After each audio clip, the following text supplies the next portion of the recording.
This man Thomas J. And your girl AAA. Tonight we got a special guest, Miss Carla Stevens. She's from Mother Funders. Mother Funders. You can't even not say suckers. that. You say that too many times. I promise you. You gonna slip up at least one time. Do you know where Mother Funders come from? They come from heaven. No, they come from Bravo. You done messed up. Oh, I didn't know that. I thought they came from heaven. Yep. Like melodies from heaven. Yep. Melodies from heaven. Yeah. Yeah. Anyway, hey, make sure y'all stay tuned, man. It's gonna be a wild interview. I promise you. Street Speaker tonight. That's what's going down.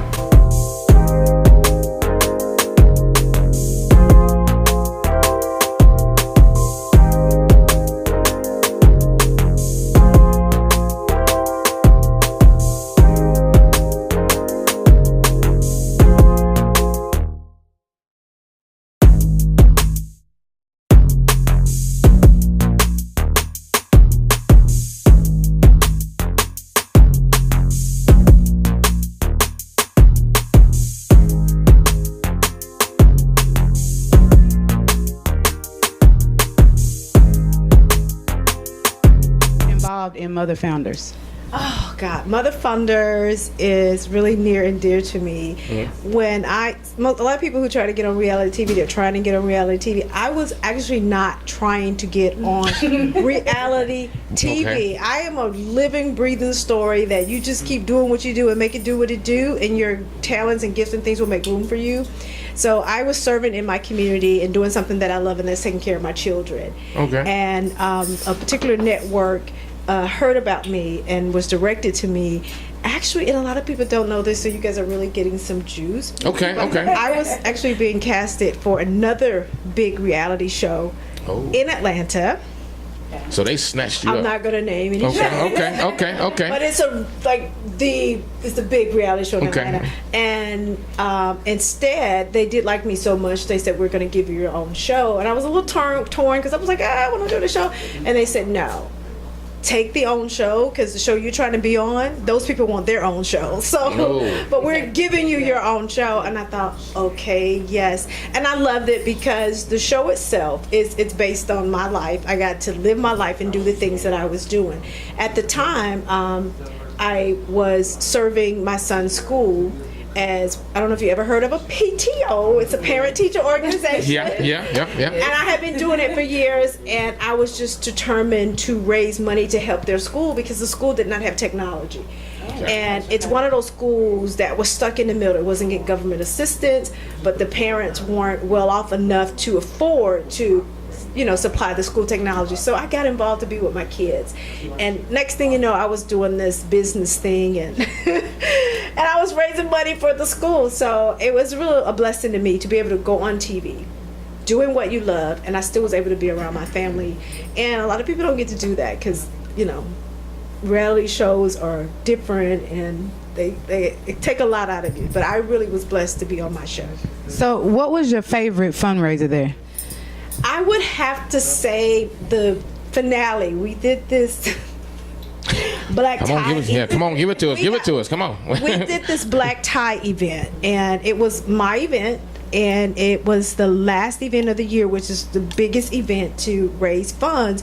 And it was my favorite because the event I gave it a theme. When I hold events and things, I like to give them a theme. And this was an old Hollywood glam theme. And so all the participants had to dress up in this old Hollywood glam and 1930s. And I loved the attire. It was really beautiful in there. And I loved it. Everything. It was winter wonderland everywhere. Everybody was looking good. It's my kind of celebration.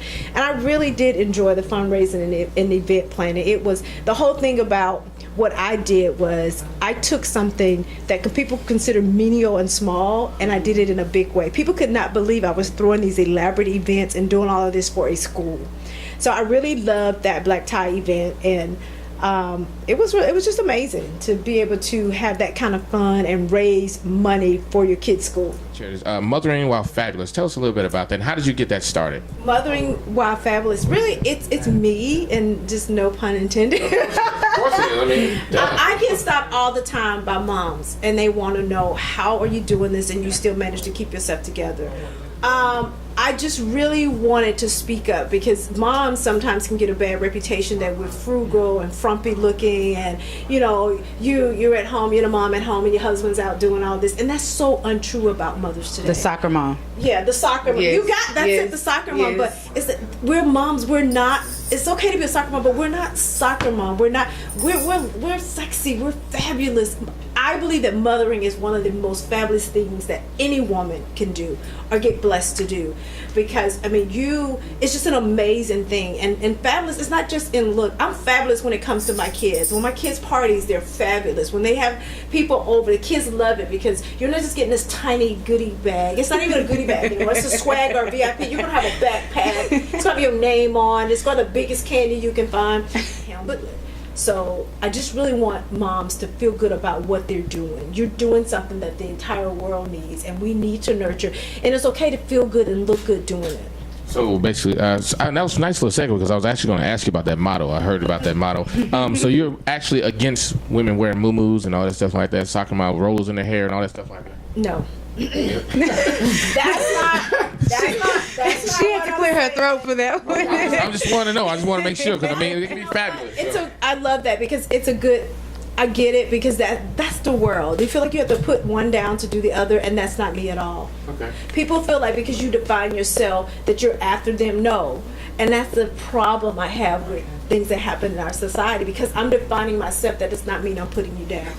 All I'm saying that if you're gonna wear that muumuu or you're gonna do that, own it. That's who you are. I'm not gonna have a problem if I go to the grocery store with hair rollers in my hair, which I, by the way, would never do. So I think so. I would never do, and that's just true. But who are you to talk about me because I wear makeup to the grocery store and do this? I'm saying fabulous women allow other women to be themselves, and we don't have that's what it's about. It's not just about look. Yeah. I'm fabulous because I own who I am, and I allow you to be who you are without judging you.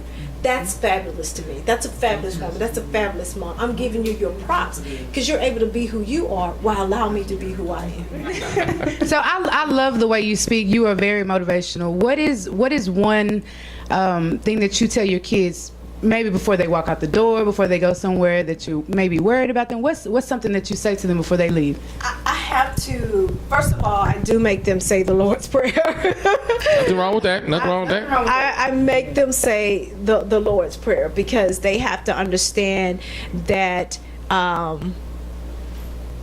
it's not about them, that you do the best that you can, and then you're in God's hand. So I want them to know that when they're away from me, that they can always go to Him and talk to Him. But I'm very, very also strong about teaching them my motto in life it is knowing who you are, helps you reject who you are not. Because in a school system, particularly my children are in middle school and high school, and middle school is the roughest on children.